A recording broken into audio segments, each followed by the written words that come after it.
네, 안녕하세요. DK입니다. 저번 3월 월간 결산 때 제가 필수 소비재 섹터에 새로운 종목 편입을 고민하고 있고, 펩시와 콜라 중에 하나를 선택할 예정이라고 얘기했었는데요.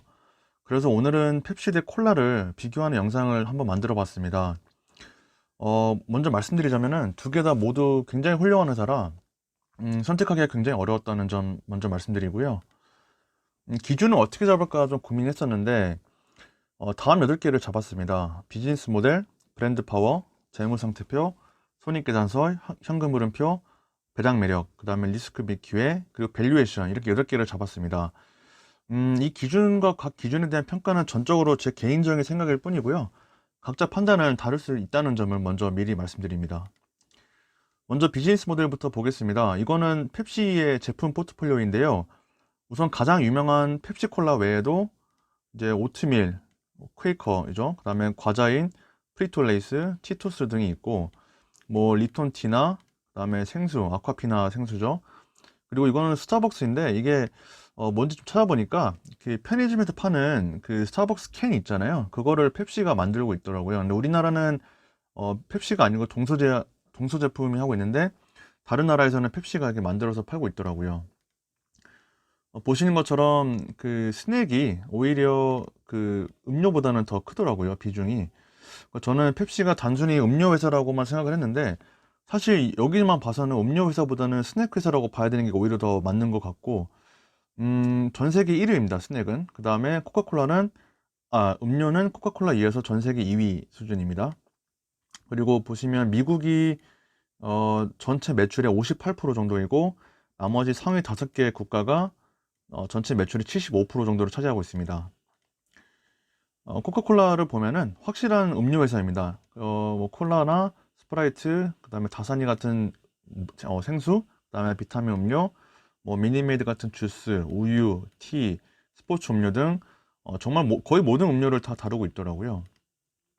코카콜라 같은 경우에는 탄산 음료가 50% 이상을 이제 구성하고 있고, 주스, 그다음에 이온 음료, 그다음에 차 및 커피가 이제 비슷한 비중을 차지하고 있습니다. 어, 코카콜라도 상당히 이제 분산된 포트폴리오를 가지고 있지만, 어, 음료뿐만 아니라 스낵을 가지고 있고 둘이 비슷한 비중을 갖고 있다는 점에서 저는 펩시에게 조금 더 비즈니스 모델상 우위가 있다고 판단을 하지만, 반면에 제품군과 달리 지역별로 봤을 때는 코카콜라가 확실히 더 분산되어 있는 모습을 볼 수 있습니다. 이전에 살펴본 것처럼 펩시는 상위 5개 국가에서 78%의 매출이 발생하지만, 코카콜라 같은 경우에는 거의 모든 지역이 상당히 고르게 좀 분포되어 있는 걸 볼 수 있습니다. 그래서 지역적으로 봤을 때는 코카콜라가 오히려 더 안정적으로 분산되어 있다고 볼 수 있고, 그래서 매력적으로 느꼈습니다. 그래서 첫 번째 비즈니스 모델에서는 코카콜라와 펩시에게 각각 한 점씩 줬습니다. 두 번째는 이제 브랜드 파워인데요. 브랜드 파워는 워렌 버핏이 얘기했던 강력한 해자 요인 중에 하나입니다. 저는 개인적으로 이 음료와 같은 식품 산업에서는 브랜드의 파워가 특히 중요한 것 같은데, 그래서 이제 두 번째 기준으로 잡았습니다. 먼저 펩시부터 보면은 미국, 캐나다, 영국, 그리고 러시아에서는 이제 시장 점유율 1위를 자랑하고 있고, 근데 전 세계적으로 보면은 확실히 한눈에 봐도 코카콜라가 더 우위에 있죠. 음, 참고로 이제 코카콜라는 전 세계에서 단 한 국가 빼고는 사업을 영위하고 있는데, 그 한 국가는 바로 북한입니다. 굉장한 브랜드 파워를 자랑하고 있죠. 그리고 이거는 2019년 그 글로벌 이제 브랜드 랭킹이 나타냈는데, 그 코카콜라는 전 세계 5위고요. 펩시는 24위로 기록했습니다. 그래서 확실히 브랜드는 코카콜라가 5위에 있다. 그래서 두 번째는 코카콜라가 1점을 가져가면서 현재 1위로 좀 앞서 나오고 있고, 세 번째는 이제 재무 상태표인데요. 먼저 유동 비율을 좀 보겠습니다. 유동 비율은 지난 시간에도 얘기했지만 그 유동 자산을 유동 부채로 나눠준 거고, 이게 1년 이내에 상환해야 될 부채를 얼마나 갚을 능력이 있는지를 나타낸 건데, 높으면 높을수록 좋다고 할 수 있습니다. 근데 여기서는 확실히 펩시가 더 좋죠. 그래서 펩시가 1점을 가져가고, 두 번째는 부채 비율인데요. 이게 총 부채를 이제 총 자본으로 나눈 건데, 펩시가 좀 상당히 높더라고요. 그래서 이건 낮을수록 좋은 건데, 펩시가 굉장히 코카콜라보다 높기 때문에 여기서는 코카콜라에게 1점을 줬습니다. 근데 참고로 이게 최근에 3월 21일 날 나온 뉴스인데, 코카콜라가 대규모 부채를 또 새로 차입을 했습니다. 그래서 여기랑 좀 달라질 수는 있고요. 그리고 이게 부채 비율이 무조건 높다고 해서 안 좋다고 볼 수는 없는 게, 이 ROIC라는 건데, 이게 투하 자본 이익률이라 하는 건데요. 이거를 같이 보는 게 좋습니다. 왜냐면은 부채를 많이 끌어서 썼더라도 그만큼 수익을 낼 수 있다는 거는 결국에는 그 부채를 잘 활용하는 거라고 볼 수 있기 때문에 이거랑 같이 보는 게 좋은데, 보시면 이 좌측이 코카콜라고 이제 우측이 펩시인데요. 둘 다 상당히 훌륭한 그 수익률을 보이고 있습니다. 펩시는 지금 최근에 16% 나타냈고 펩시는 20% 나타냈는데요. 그래서 부채비율이 높긴 하지만 그래도 그 부채를 잘 활용하고 있기 때문에 크게 우려할 수준은 아니다. 저는 이렇게 판단했습니다. 그래서 세 번째 재무상태표는 1대1로 동점을 기록했고, 그 다음에 손익계산서입니다. 손익계산서에서 먼저 볼 게 매출인데요. 보시는 것처럼 그 코카콜라는 2018년까지는 좀 하락하는 모습을 보였습니다. 그래서 2019년에 약간 반등했는데, 반면에 펩시는 굉장히 꾸준하게 증가해오는 모습을 볼 수 있습니다. 증가율도 굉장히 훌륭하죠. 그래서 이거는 저는 비교적 쉽게 펩시에게 1점을 부여했고요.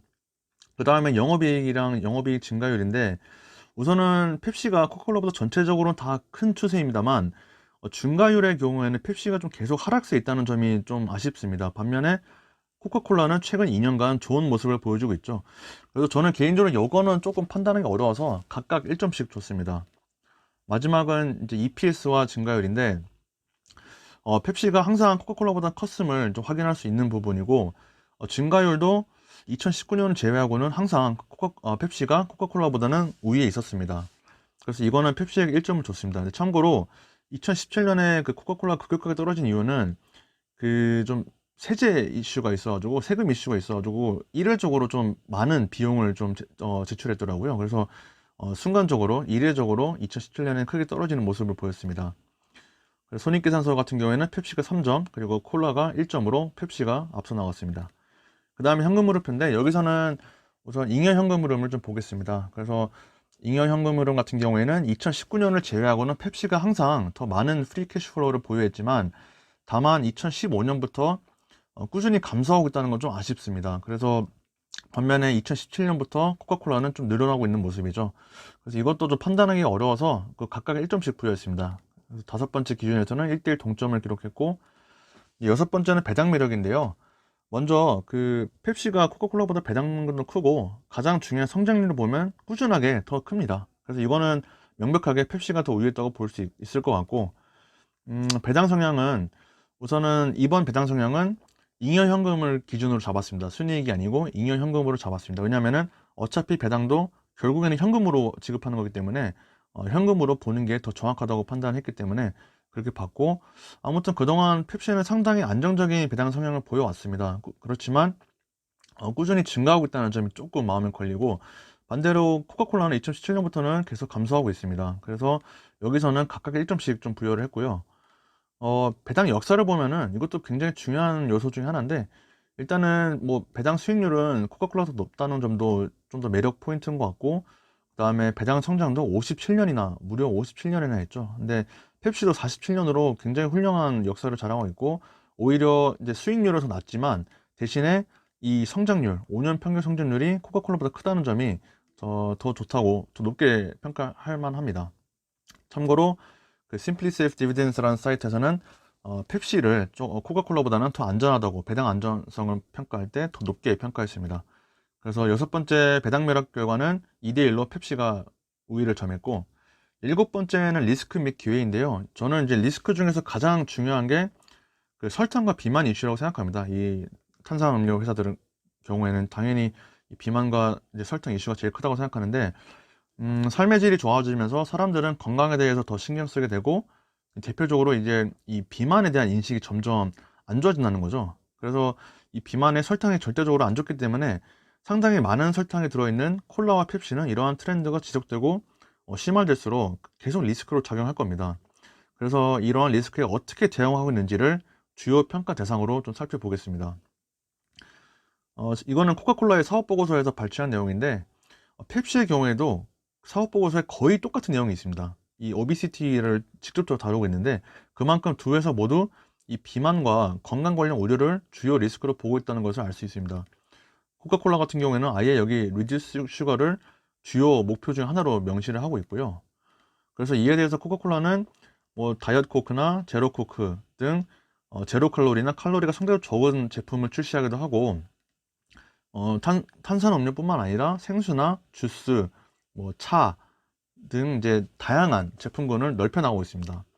게다가 또 한 가지 저는 좀 긍정적으로 보는 거는 이제 코스타 커피, 영국의 대표 커피 브랜드인데요. 이거를 인수했습니다. 개인적으로 커피 시장이 점점 성장하는 시장이고, 탄산음료와 달리니 몸에 이제 안 좋다는 인식이 없잖아요. 그래서 이 커피 시장을 진출하는 건 굉장히 어떻게 보면은 좋은 어떤 리스크에 대응하는 방안이 될 수 있을 것 같고, 코카콜라의 브랜드 파워를 이 커피와 같이 접목시키면 상당히 좋은 시너지를 낼 수 있지 않을까라는 생각을 했습니다. 그래서 코스타 커피를 통해서 이제 카페 판매뿐만 아니라 자판기나 그 캔과 보틀 같은 다양한 판로를 통해서 이제 새로운 시장에 진출하고 판매를 시작할 예정이라고 하고요. 코카콜라의 시장 점유율과 또 유통 네트워크를 활용하면은 커피 시장에서도 점유율을 금방 확보할 수 있지 않을까라 생각합니다. 참고로 코카콜라는 조지아 커피도 가지고 있습니다.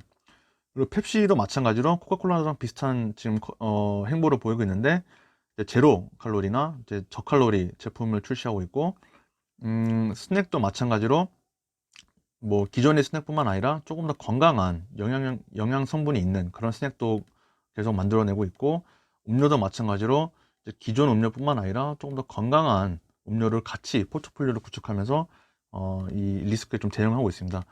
그래서 리스크와 이제 기회는 1대1 무승부를 줬는데, 사실 저는 이제 두 기업이 노력하고 있는 거는 긍정적으로 생각하지만, 이러한 노력이 어쨌든 설탕과 비만에 대한 우려를 완전히 종식시키기는 좀 어렵지 않을까.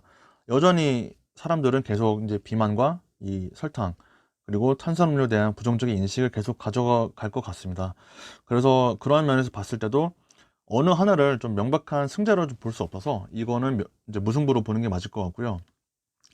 이제 마지막은 밸류에이션인데, 개인적으로 이제 코카콜라도 좀 고평가된 느낌이 있습니다. 이거는 이제 할인 현금 모형으로 구한 값인데, 32달러인데 현재 가격은 47.61달러이기 때문에 좀 고평가된 느낌이 있고, 펩시의 경우는 더 심합니다. 지금 64불인데 지금 현재 가격 135불이죠.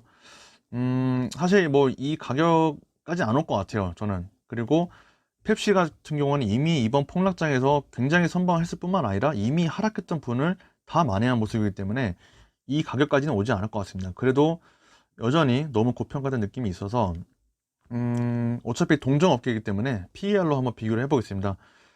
PER은 앞서 살펴본 그 할인 현금 흐름법과 달리 절대적인 기준이 아니고 상대적인 지표입니다. 그래서 이 PER로 이제 비교할 때는 반드시 같은 산업군 내 경쟁사끼리 비교해야 의미가 있습니다. 그러니까 예를 들면 코카콜라랑 아마존이랑 비교하면 의미가 없습니다. 그러니까 코카콜라랑 펩시는 같은 산업에 있고 경쟁사이기 때문에 PER로 비교해도 어떤 의미를 좀 저희가 얻을 수 있는데, 보시면 일단 코카콜라는 23으로 나오고 펩시는 25로 나오죠. 거의 26인데요.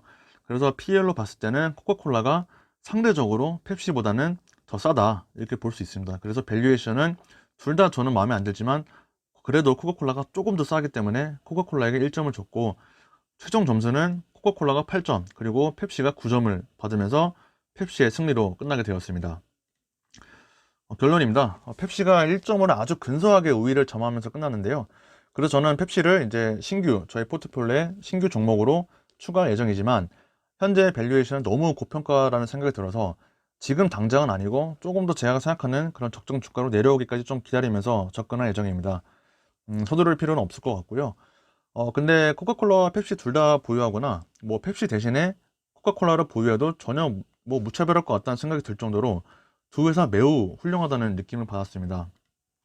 개인적으로 이번 비교 영상은 좀 공부하면서 굉장히 재밌었는데요. 보시는 분들은 어떠셨을지 좀 궁금합니다. 그리고 이 두 회사에 대한 의견을 댓글로 남겨주시면 감사하겠고, 혹시 이 영상이 뭐 재밌으셨거나 도움이 되셨다면 구독과 좋아요 부탁드립니다. 다음에 또 유익한 영상으로 돌아오겠습니다. 감사합니다.